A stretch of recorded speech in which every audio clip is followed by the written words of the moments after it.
आज अपने पास कुछ इनसाइडर ट्रेडिंग का डाटा है कि कौन कौन से प्रमोटर अपनी कंपनी के शेयर परचेस कर रहे हैं। मतलब प्रमोटर मतलब कंपनी के जो मालिक होते हैं। जब कंपनी के मालिक प्रमोटर खुद कंपनी के शेयर परचेस कर रहे होते हैं, इसका मतलब है वो कंपनी पे बहुत ज्यादा कॉन्फिडेंट है। उनके पास कुछ ऐसी न्यूज है जो अभी तक नॉर्मल पब्लिक के पास नहीं है, क्योंकि जब कंपनी का बंदा, कंपनी का मालिक खुद अपने पैसे इन्वेस्ट कर रहा है तो उसको कंपनी पे कॉन्फिडेंस है, उसको लग रहा है कोई कुछ ना कुछ ऐसा इवेंट है जो कंपनी के शायद शेयर की प्राइस को इंक्रीज कर सकता है, शायद कंपनी की ग्रोथ बढ़ सकती है। तो आइए जानते हैं कौन कौन सी कंपनीज है जहां पर प्रमोटर ने खुद ने अपने पैसे इन्वेस्ट करे अच्छे खासे लेवल पे और कंपनी के शेयर परचेस करे हैं। तो हालांकि होता क्या है कि जब भी जो शेयर होल्डिंग रिलीज होती है, तो शेयर होल्डिंग पैटर्न रिलीज होने के बाद आपको पता पड़ता है कि कौन सी कंपनी के अंदर शेयर होल्डर्स ने अपना, प्रमोटर्स ने अपना पैसा बढ़ाया है। तो share holding pattern generally quarterly basis पे रिलीज होती है, क्वार्टर के भी 1-2 महीने बाद रिलीज होती है लगभग। तो अभी तक मार्च क्वार्टर की शेयर होल्डिंग हालांकि रिलीज नहीं हुई है। तो अपने पास कुछ इनसाइडर ट्रेडिंग वाला डाटा है, मतलब वो बिल्कुल गलत वाला इनसाइडर ट्रेडिंग नहीं, मतलब अगर आपको रॉन्गफुल समझ रहे हो नहीं। होता है कि जब भी कोई प्रमोटर या फिर कोई भी कंपनी का इनसाइड वाला बंदा कंपनी के शेयर परचेस करना चाहता है, तो उसको सेबी को फाइलिंग करनी होती है कि हम लोग हमारी कंपनी के शेयर परचेस करना चाहते हैं। तो मैंने आप लोगों के लिए सेबी से डाटा निकाला। अगर आप देखोगे बहुत बड़ा डाटा लिस्ट है कि इतनी सारी कंपनीज है, उन कंपनीज के शेयर्स मतलब प्रमोटर ने खुद ने परचेस करे। तो ये बहुत बड़ी पूरी की पूरी लिस्ट है। ये एक्सेल शीट भी मैं आपको शेयर कर लूंगा। इस पूरी एक्सेल शीट में लगभग मैंने जो फिल्टर कर कुरा के 1500 आइटम निकाले, उन 1500 आइटम के बाद मैंने इसके अंदर आपके 226 कंपनीज निकाली। उसके बाद मैंने और फिल्टर कर करके पूरा डाटा एनालाइज करा है। फिर आपकी टोटल 30 से 40 कंपनीज मैंने निकाली है और उसके अंदर से भी टॉप 10 कंपनीज मैंने निकाली है। तो उस हिसाब से अपन चलेंगे और ये डाटा भी मैं आपको शेयर कर दूंगा। तो ये बहुत मेहनत लगी इसको करने के लिए, तो प्लीज एक बार वीडियो लाइक कर देना, चैनल याद रखिए सब्सक्राइब कर देना, बेल आइकन नोटिफिकेशन प्रेस कर देना। तो like, subscribe, bell icon notification. अब अपन शुरू करते हैं। But before starting this video is just for an educational purpose. ये एजुकेशनल पर्पस है, this is not a buy or sell advice. बस मैं बता रहा हूं कि आपको कोई डाटा ऐसा भी देखना चाहिए जब भी आप कहीं पे इन्वेस्टमेंट का सोचो। तो आइए शुरू करते हैं। तो सबसे पहली कंपनी है अपनी जिंदल स्टेनलेस लिमिटेड। तो जिंदल स्टेनलेस लिमिटेड के अंदर अगर आप देखोगे जो एक्वायर है, वो एक्वायर है इसका जेएसएल ओवरसीज होल्डिंग एलटीआई। मतलब ये इसकी ओवरसीज होल्डिंग कंपनी है, आप ये तरह से मान के चलो। अब इस कंपनी ने जो इस कंपनी के पास पहले हुआ करते थे जिंदल के शेयर 16.31%, वो इंक्रीज करके इन्होंने 17.12%, मतलब 5% इन्होंने इंक्रीज कर दिया। पहले के कंपैरिजन में 5% शेयर इन्होंने और खरीदे। अब ये 5% का अमाउंट अगर आपको पता पड़ेगा तो ये 511 करोड़ का है। ये जो वैल्यू एक्वायर है, अगर आप देखोगे तो 511 करोड़ के शेयर्स इन्होंने वैल्यू के टर्म्स में खरीदे। 511 करोड़ रुपीस के इन्होंने शेयर खरीदे जैन से लेके मार्च तक के पूरे। ये इनकी डेट से पूरी की पूरी कब कब इन्होंने एक्वायर करे। तो अब ये जिंदल स्टेनलेस लिमिटेड करती क्या है? जिंदल स्टेनलेस लिमिटेड एक मिड कैप कंपनी है। ये इंडिया की लार्जेस्ट स्टेनलेस स्टील प्रोड्यूसर है। जो स्टेनलेस स्टील होता है उसका लार्जेस्ट है इंडिया के अंदर। ये इसके फंडामेंटल देखोगे, कंपनी के फंडामेंटल अभी बहुत ज्यादा सही चल रहे हैं। रिटर्न ऑन इक्विटीज का 15% चल रहा है, जो एक अच्छा है। डेट टू इक्विटी 0.38 है, मतलब डेट कंपनी का बहुत ज्यादा नहीं है, ऐसा सही है इसका डेट। पी रेशियो देखोगे अभी भी इंडस्ट्री के कंपेरिजन में अंडर वैल्यूड चल रही है। जहां इंडस्ट्री का पी रेशियो 26 चलता है, भाई इसका पी रेशियो 19 चल रहा है, तो ये इंडस्ट्री के कंपेरिजन में अंडर वैल्यूड है। इसके कुछ अदर फैक्टर जो आपको ध्यान में रखने चाहिए, पहले कंपनी में डेट ज्यादा हुआ करता था, कंपनी में डेट सिग्निफिकेंटली रिड्यूस हो गया, कंपनी ने डेट बहुत कम करा है। क्वार्टर 3 का जो इसका एफआई 2026 का रिजल्ट आया था, तो वही जो पिछले साल के कंपैरिजन में अगर अपन क्वार्टर का रिजल्ट कंपेयर करेंगे तो इस क्वार्टर के अंदर 26% का इनका प्रॉफिट जंप हुआ है। और ये मेन इसके अंदर सबसे ज्यादा अभी ग्रोथ इस वजह से हो रही है क्योंकि जो स्टेनलेस स्टील है उसकी डिमांड का ग्रोथ फैक्टर जो होते हैं वो होता है रेलवे को बहुत ज्यादा चाहिए होता है, मेट्रो को बहुत ज्यादा चाहिए होता है, ऑटो सेक्टर जो होते हैं, स्पेसिफिकली ईवीज जो होती है, इलेक्ट्रॉनिक व्हीकल, इसमें स्टील्स बहुत ज्यादा लगता है। तो ये वाले सेक्टर्स ग्रोइंगे, तो ये सेक्टर जो ग्रोइंगे तो इनको स्टेनलेस स्टील की जरूरत पड़ती है। तो मेन यहां पर आ रहा है। तो ये कंपनी के अंदर सब आपको ऐसे पॉजिटिव फैक्टर दिखेगा, पर सब में कुछ नेगेटिव फैक्टर तो होता है। क्योंकि भाई देखो, स्टेनलेस जो स्टील है ये एक साइक्लिक इंडस्ट्री है और साथ में इसको ग्लोबल प्राइसिंग रिस्क होता है कि अगर मेटल कमोडिटी है, मेटल की अगर ग्लोबली प्राइस चेंज हुई, स्टील महंगा सस्ता हुआ, तो वो इस कंपनी को अच्छे खासे लेवल पे इंपैक्ट कर सकता है। तो ये नेगेटिव फैक्टर भी, मतलब एक आपको रिस्की फैक्टर भी आपको ध्यान में रखना चाहिए। अब चलते हैं अपन दूसरी वीडियो की तरफ। बस वही, अगर उसके पहले अगर आपको वीडियो अच्छी लगी तो प्लीज लाइक कर देना, चैनल के सब्सक्राइब कर देना और बेल आइकन नोटिफिकेशन प्रेस कर देना। बेल आइकन नोटिफिकेशन इसलिए ताकि आने वाली वीडियोस आपको इंस्टेंटली मिल जाए, वरना अगर आपको लेट मिली तो शायद उसका कोई मतलब नहीं रहेगा। अब चलते हैं अपनी सेकंड कंपनी पे, that is power mech project. अब पावर मैक प्रोजेक्ट जो है ये एक इंफ्रा कंपनी है जिसके अंदर प्रमोटर्स ने 5 करोड़ अप्रोक्सीमेटली 5 करोड़ के शेयर्स परचेज करे 30 मार्च को। केवल एक दिन में इन्होंने 5 करोड़ के शेयर को परचेज कर लिया 30 मार्च के अंदर में। अब ये कंपनी क्या करती है, ये कंपनी एक मिड कैप कंपनी है जो ईपीसी का काम करती है, स्पेसिफिकली जो पावर प्लांट्स होते हैं, जो पावर जनरेशन प्लांट होते हैं उसके ईपीसी को, उस प्लांट्स को ये कंस्ट्रक्ट भी करती है कि ये उन प्लांट को बनाती भी है, दूसरों के लिए भी बनाती है और खुद के लिए भी बनाती है, ऑपरेट भी करती है बनाने के बाद और उनको मेंटेन भी करती है। तो कंपनी पूरा पावर प्लांट के रिलेटेड पूरी ईपीसी संभालती है, मेंटेन ऑपरेशन करती है। इस कंपनी के फंडामेंटल भी ग्रोइंग है, सेल्स और प्रॉफिट दोनों के दोनों ग्रोइंग है। रिटर्न ऑन इक्विटी 14% पे, जो भी अच्छा है। डेट टू इक्विटी 0.42, मतलब एक डिसेंट डेट टू इक्विटी है। और बाकी ये कंपनी भी अंडर वैल्यूड है, जहां बाकी कंपनीज का पी रेशियो चलता है इसकी इंडस्ट्री का 20, वही इसका पी रेशियो चल रहा है 14, तो ये अभी भी अंडर वैल्यूड कंपनी है इंडस्ट्री के कंपैरिजन में। अब इसके कुछ अदर फैक्टर्स आपको देखने चाहिए। इसकी ऑर्डर बुक वैल्यू बहुत अच्छी है, ऑर्डर बुक वैल्यू इसकी 18,000 करोड़ की है, क्योंकि इसकी जो मार्केट कैप है वो 5,000 करोड़ की है, सेल्स इसकी 5,000 करोड़ की है, मतलब जो एग्जिस्टिंग सेल्स है, एग्जिस्टिंग मार्केट कैप है वो 5-6 हजार करोड़ की है। इसके पास ऑर्डर्स 18,000 करोड़ के पड़े, मतलब 3 से 4 गुना तो इसके पास ऑलरेडी ऑर्डर्स पड़े इसका फ्यूचर के अंदर, मतलब प्रॉफिट वगैरह इसके पास सिक्योर्ड है, प्रॉफिट और सेल्स तो इसकी। और इसकी एक सबसे अच्छी चीज है कि इसका जो ये मेंटेनेंस, ऑपरेशन मेंटेनेंस वाला बिजनेस है, इससे इसका रेवेन्यू इंक्रीज होते जा रहा है और ऑपरेशन मेंटेनेंस में इसका मार्जिन अच्छा है। तो जैसे जैसे मेंटेनेंस का इसका बिजनेस इंक्रीज होगा, इसका मार्जिन भी इंक्रीज होगा। एक नेगेटिव पॉइंट आपको बस ध्यान में रखना चाहिए कि हाल इसका डेट थोड़ा थोड़ा इंक्रीज होता जा रहा है, हालांकि बहुत ज्यादा भी अभी तक डेट नहीं हुआ, पर पहले के कंपेरिजन में इंक्रीज होता जा रहा है क्योंकि ईपीसी कंपनी है। तो एक पॉइंट आपको देखना चाहिए। अब देखो सिंपल चीज है कि मैं आपको केवल पॉजिटिव पॉजिटिव पॉइंट नहीं बताऊंगा किसी कंपनी में, क्योंकि मेरी कोई बाय सेल एडवाइस नहीं है ये। मैं आपको सब तरह से पूरा 360 डिग्री ओवरव्यू दूंगा सारी चीजों का, ताकि आप उस तरह से डिसीजन ले पाओ अगर आपको कुछ लेना।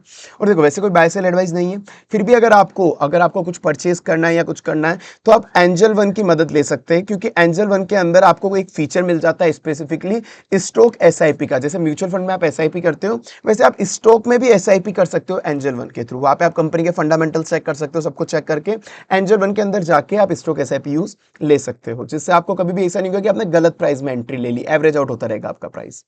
चलिए आइए अब अपन नेक्स्ट कंपनी की बात करते हैं। थर्ड कंपनी अपनी बजाज ऑटो लिमिटेड। बजाज का नाम आपको पता ही है, बजाज का मुझे कुछ कहने की जरूरत नहीं है। हालांकि ये वाला डाटा है पूरा का पूरा दिसंबर का, मतलब एक ही दिन का लिया है मैंने, 29 दिसंबर का, हालांकि थोड़ा सा पुराना डाटा है, पर ये बताना इसलिए जरूरी है क्योंकि ये 29 दिसंबर को अगर आप देखोगे इसने 645 करोड़, मतलब अप्रोक्सीमेटली 650 करोड़, 650 करोड़ के इन्होंने वैल्यू के इन्होंने शेयर्स खरीदे इन प्रमोटर्स ने। नीरव ट्रस्ट, नीरव होल्डिंग, रूपा, राहुल, आनंद बजाज ट्रस्ट, राजीव ट्रस्ट, ये सारे इनके प्रमोटर्स हैं, तो इन्होंने शेयर्स खरीदे।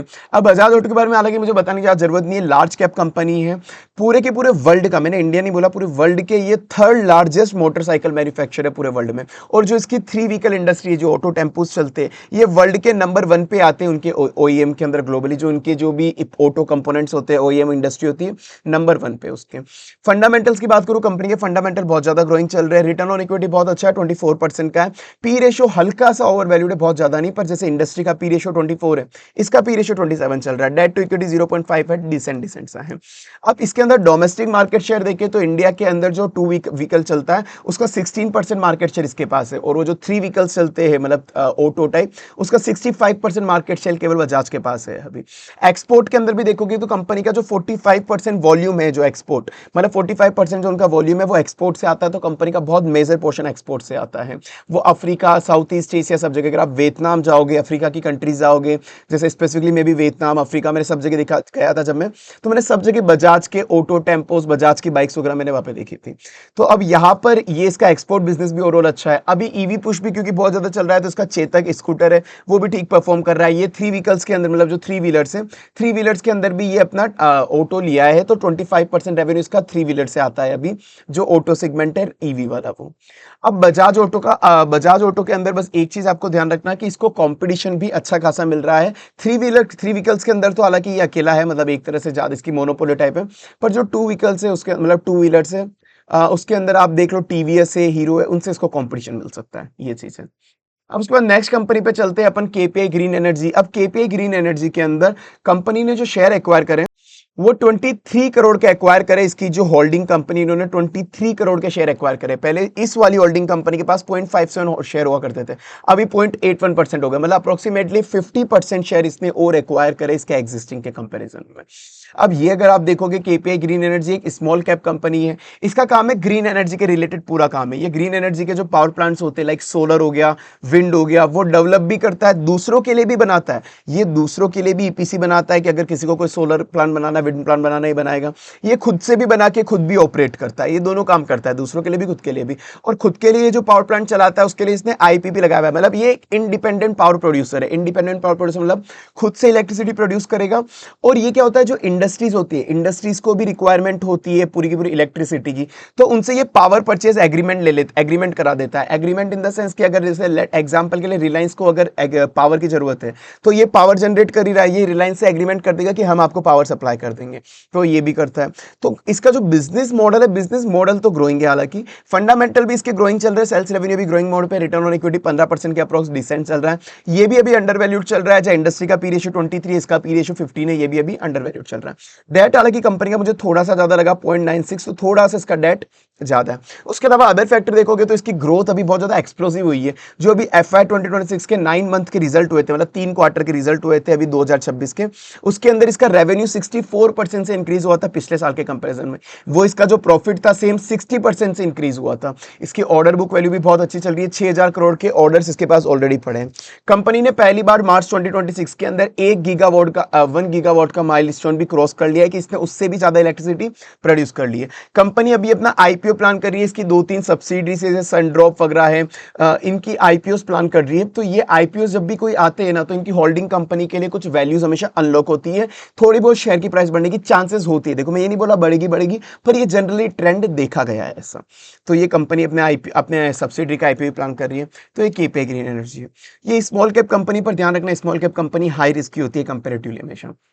उसके बाद नेक्स्ट कंपनी पे चलते हैं, that is NCC limited. NCC limited में अगर आप देखोगे तो ये मार्च और फेब के अंदर एक्वायर करे प्रमोटर्स ने, जो अप्रोक्सीमेटली इन्होंने 52 करोड़ के शेयर्स को इन्होंने एक्वायर करा, 52 करोड़ वैल्यू के शेयर्स को। अब एनसीसी लिमिटेड क्या करती है? एनसीसी लिमिटेड एक मिड कैप कंपनी है जिसका काम पूरा ईपीसी का काम है। रोड हो, ब्रिज हो, हाईवे हो, बिल्डिंग हो, वाटर इंफ्रास्ट्रक्चर हो, सब कुछ जो भी ईपीसी के रिलेटेड है, आपने रोड ब्रिज वगैरह बनाना, ये सारे के सारे अंडरवेज बनाना, ये एनसीसी लिमिटेड करता है। कंपनी के फंडामेंटल तो वैसे ग्रोइंग है, रेवेन्यू प्रॉफिट वगैरह सही चल रहा है, रिटर्न ऑन इक्विटी इसका डिसेंट चल रहा है, बहुत ज्यादा नहीं बोल सकता मैं 10% को, एक डिसेंट चल रहा है। पी रेशियो इसका जो बाकी इंडस्ट्री के कंपैरिजन में अंडर वैल्यूड चल रहा है, 20 का जगह 10 चल रहा है इसका पी रेशियो अभी भी। डेट टू इक्विटी कंपनी का डेट भी ठीक है, 0.39, बहुत ज्यादा नहीं है, डेट ठीक है। अब देखो मैं एक चीज बताता हूं आपको, एनसीसी लिमिटेड वैसे तो ठीक परफॉर्म कर रही है, पर दिक्कत क्या है, ईपीसी कंपनीज के अंदर इसको बड़े बड़ी कंपनी से ना कॉम्पिटिशन करना पड़ता है। एलएनटी हो गया, केईसी हो गया, ये से बड़ी बड़ी कंपनी से इनसे कॉम्पिटिशन है इसका। केपीआईएल है, केपीआईएल भी एक बहुत बड़ी है। तो अब इनका जो बाकी कंपनीज है, केईसी, केपीआई, उनका रिटर्न ऑन इक्विटी इसके कंपैरिजन में थोड़ा अच्छा है।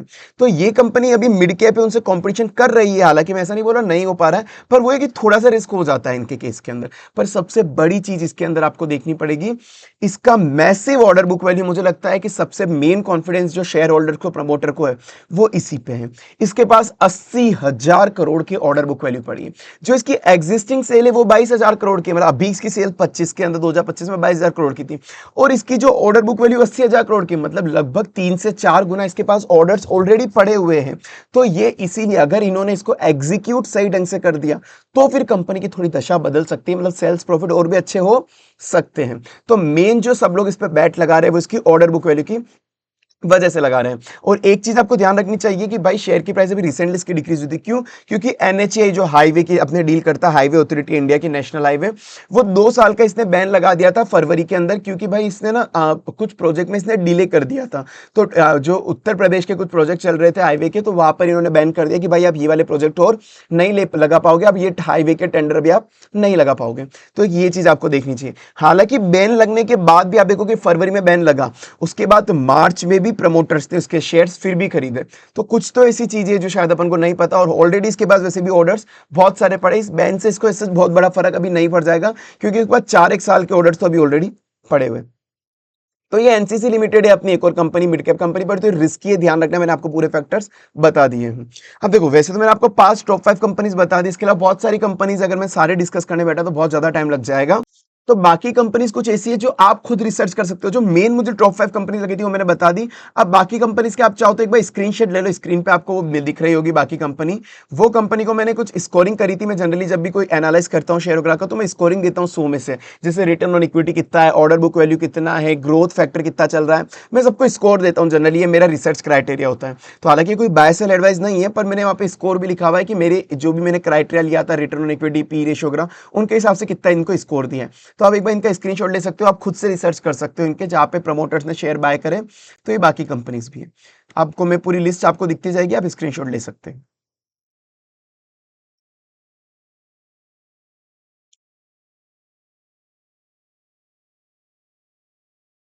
डन। तो ये अपनी 34 कंपनीज मैंने आपको और बता दी है। तो वही, अगर आपको वीडियो अच्छी लगी तो प्लीज लाइक कर देना, चैनल आकर के सब्सक्राइब कर देना, बेल आइकन नोटिफिकेशन यहाँ से प्रेस कर देना, ताकि आने वाली वीडियोस आपको मिलते रहे। आपका क्या ओपिनियन है कमेंट सेक्शन में मुझे जरूर बताना। वीडियो अच्छी लगी तो भी प्लीज कमेंट सेक्शन में बताना। और अगर आपको कभी भी कोई इन्वेस्टिंग वगैरह करनी है तो आप एंजल वन को यूज ले सकते हो, क्योंकि उसके अंदर आपको बहुत सारे एक्स्ट्रा फीचर्स मिल जाएंगे, सिक्योर एग्जिट लॉस वगैरह का, फंडामेंटल आप कंपनी के वहीं पे देख सकते हो, स्टॉक एसआईपी वगैरह आप वहीं से शुरू कर सकते हो। तो आप उसको यूज ले सकते हो। चलिए मिलते हैं अपन अगली वीडियो के अंदर।